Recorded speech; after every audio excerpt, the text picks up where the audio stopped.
Bienvenue dans cette nouvelle édition du 12-15. Au sommaire, l'opposition équato-guinéenne appelle le gouvernement à organiser un dialogue inclusif sur les problèmes de la nation. En 2014, déjà, une rencontre avait réuni les partis politiques de la mouvance et ceux de l'opposition autour de la table des négociations, mais tous les partis n'avaient pas répondu à l'appel. 3 anciens ministres de l'ex-président Laurent Gbagbo sont placés en détention depuis mardi en Côte d'Ivoire. Ils sont accusés d'avoir, entre autres, organisé le meeting du 30 avril 2015 qui avait désigné l'ancien chef d'État à la tête du Front populaire ivoirien. Le Burundi en proie à une crise économique depuis plusieurs mois. Les pénuries de carburant sont fréquentes dans la capitale Bujumbura, une source de complications supplémentaires pour le pays déjà secoué par des manifestations quotidiennes contre le pouvoir. Mais d'abord, rétablir un dialogue entre la population et la police ou la gendarmerie au Burkina Faso. Le gouvernement a récemment annoncé par la voix de son ministre de l'administration, Naba Ouedraogo, que l'organisation d'une table ronde entre les représentants des deux partis serait imminente. De l'aveu même du ministre, les oppositions entre population et forces de l'ordre sont fréquentes. Il y a quelques semaines, plusieurs habitants de la ville de Pau, au sud de la capitale Ouagadougou, ont forcé les douaniers à leur remettre un véhicule qui venait d'être saisi. Le dialogue, c'est aussi ce pourquoi plaide l'opposition équato-guinéenne. Elle appelle le gouvernement à organiser une rencontre avec les partis de la majorité et ceux de l'opposition. Une réunion similaire s'était tenue en 2014, mais certaines formations politiques avaient boycotté ce rendez-vous. Les explications d'Emmanuel Milimono. Certains partis de l'opposition équato-guinéenne réclament un dialogue inclusif de la part de l'État. Il s'agit notamment de la coalition d'opposition pour la restauration de la démocratie, CORED, qui regroupe 13 partis exilés en Afrique, en Amérique du Nord et en Europe. Il dénonce le déficit de dialogue dans le pays et appelle le chef de l'État, Teodoro Obiang Nguema Mbasogo, à une vraie concertation nationale. Du côté des autorités gouvernementales, la main tendue du chef de l'État aux partis d'opposition n'a jamais manqué. Le président de la République a tendu la main officiellement. En coulisses, ils ont envoyé des émissaires, j'ai des documents dans lesquels se sont échangés et nous attendons leurs actes, tout ce qu'ils disent. On écoute ça dans la conférence de presse. Les gars invités, ils n'ont pas voulu venir. Le dialogue se tient au pays. Si on doit parler des affaires de Guinée équatoriale, ça doit être en Guinée équatoriale. Au mois de novembre dernier, une rencontre nationale a réuni le gouvernement et les partis politiques d'opposition sur de nombreux sujets de la vie nationale. Quelques partis d'opposition ont cependant boycotté ce rendez-vous. Ce dialogue national convoqué pour résoudre les problèmes politiques et baliser le chemin vers la réconciliation nationale s'est achevé par la signature d'un accord entre le gouvernement et certains partis politiques de l'opposition, à l'exception de la Convergence pour la démocratie sociale, CPDS. Ce dialogue a bien duré. Ils ont adopté des accords. Ils ont modifié plusieurs dispositions des lois qui facilitent un meilleur exercice de la démocratie en Guinée équatoriale.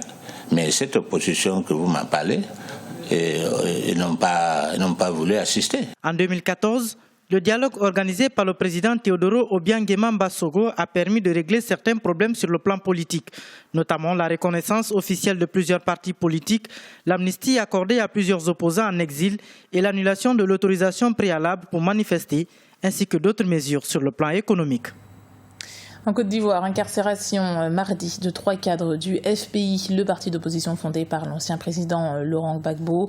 Les anciens ministres Sébastien Dano-Djedje et Justin Kwa sont accusés de discrédit sur une décision de justice, de violence et voies de fait sur les forces de l'ordre et de rébellion et atteinte à l'ordre public. Ils avaient organisé le meeting controversé du 30 avril 2015 qui avait désigné l'ex-chef d'État Laurent Gbagbo comme président du parti. L'ancien député Hubert Oulaye est lui accusé de complicité et d'assassinat de militaires de l'ONUCI dans l'ouest du pays. 7 casques bleus nigériens et 8 civils avaient été tués en juin 2012 dans la ville de Giglo. Pour Georges Aka, le représentant du FPI en France, Luxembourg et Royaume-Uni et membre du secrétariat national des militants extérieurs du FPI, la justice devrait relâcher les ministres mis en détention. On l'écoute. Ces arrestations-là ne doivent pas prospérer, demander au pouvoir, si on parle de réconciliation, si on parle d'aller à la paix, ce pouvoir-là doit pouvoir faire des concessions et libérer nos camarades qui ont été arrêtés. Une fois que j'ai fini de dire cela, je voudrais aussi ne pas seulement jeter, on va dire, la balle dans le camp du pouvoir, mais regarder aussi de mon côté, parce que savoir faire son autocritique, c'est avoir une grandeur d'esprit. Il faut le reconnaître, quand nous voulons construire un état de droit, quand nous voulons construire un état fort, il faut donner il faut accompagner les institutions à être fortes. Il faut accompagner les institutions à respecter les principes de droit. Nous avons longtemps décrié que Ouattara ne respecte pas le droit. Nous avons longtemps décrié que la Côte d'Ivoire n'est pas un état de droit. Aujourd'hui, dans une affaire de justice, le droit a été dit et des camarades politiciens qui normalement devraient accompagner cette décision-là pour rendre ces institutions de justice fortes sont ceux-là même qui se mettent à l'encontre de cette décision de justice. Donc c'est tout à fait normal que dans l'application de ce droit-là, il y ait eu, on va dire, des arrestations. L'annonce officielle a été faite lundi par le ministre sénégalais des Affaires étrangères. Le Sénégal va participer à la coalition militaire internationale Tempête décisive. Elle sera dirigée par l'Arabie Saoudite. 2100 soldats seront ainsi déployés pour aller combattre les rebelles Houthis au Yémen. Une décision qui fait débat dans le pays. Ibrahima Djoumaba. C'est officiel, le Sénégal enverra 2100 soldats pour combattre aux côtés de la coalition Tempête décisive dirigée par le Royaume d'Arabie Saoudite contre les rebelles Houthis au Yémen. Selon le ministre des Affaires étrangères, Mankeur Ndiaye, qui a défendu la décision devant les députés sénégalais, la paix et la sécurité des lieux saints de l'islam sont menacées par l'instabilité du Yémen. Nous avons des accords avec un pays ami vers lequel des milliers et des milliers de Sénégalais convergent annuellement. Pensez-vous que, ne serait-ce que pour ça, qu'il ne soit pas pertinent de préserver la paix dans un tel pays? Sur le plan diplomatique, tout le monde sait qu'aujourd'hui, tous les pays sont unis comme un seul homme pour lutter contre le terrorisme. Le président de la République ne l'a pas fait la tête basse. Depuis l'annonce lundi après-midi de la décision d'envoyer les soldats en Arabie Saoudite, les réactions se multiplient. Plusieurs observateurs qualifient la décision de l'État du Sénégal de non justifiée. Certains reprochent au président Macky Sall son intervention tardive au Mali et la faible implication du Sénégal dans la lutte contre Boko Haram. Les intérêts stratégiques de l'Arabie Saoudite qui sont menacés, que ce conflit s'inscrit dans la perspective d'une confrontation entre l'Iran et l'Arabie Saoudite. Moi, je ne vois pas la pertinence d'envoyer des soldats aller combattre au Yémen. Parce que le contexte géopolitique ne le justifie pas. Les liens ne sont pas menacés. Sur le plan de la géopolitique et des intérêts stratégiques, ils confrontent donc le pays à des risques énormes. C'est le 2 avril 2015 que le roi d'Arabie Saoudite a sollicité le président Macky Sall, alors en visite officielle à Riyad. En rappel, le Sénégal avait participé à la libération du Koweït de l'invasion irakienne en 1991. À la date du 31 mars 2015, le Sénégal a déployé depuis son indépendance près de 25 000 militaires dans plus de 20 opérations de maintien de la paix. Début du pèlerinage juif de la Griba ce mercredi à Djerba en Tunisie. La Griba, c'est le nom de la plus vieille synagogue d'Afrique. Plusieurs centaines de personnes sont attendues en provenance de Tunisie, mais aussi de France, d'Italie ou encore de Grande-Bretagne.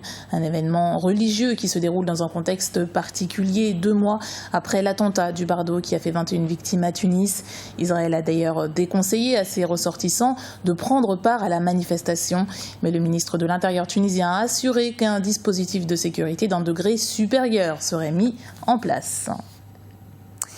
Les manifestations se poursuivent contre la candidature du président Pierre Nkurunziza au Burundi. Des affrontements entre la population et la police qui ont fait au moins un mort dans la capitale, Bujumbura.